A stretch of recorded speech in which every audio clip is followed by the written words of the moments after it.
Halo, selamat datang di channel YouTube Rumah Ziza. Sebelum kita mulai, jangan lupa tekan tombol subscribe-nya. Video kali ini saya akan membuat paper bag dari kertas kado. Yuk, simak tutorial cara pembuatannya.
bagnya sudah jadi, cantik dan mudah sekali dibuat.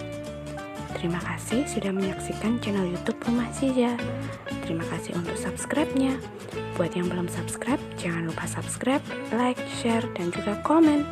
Sampai ketemu lagi di video selanjutnya.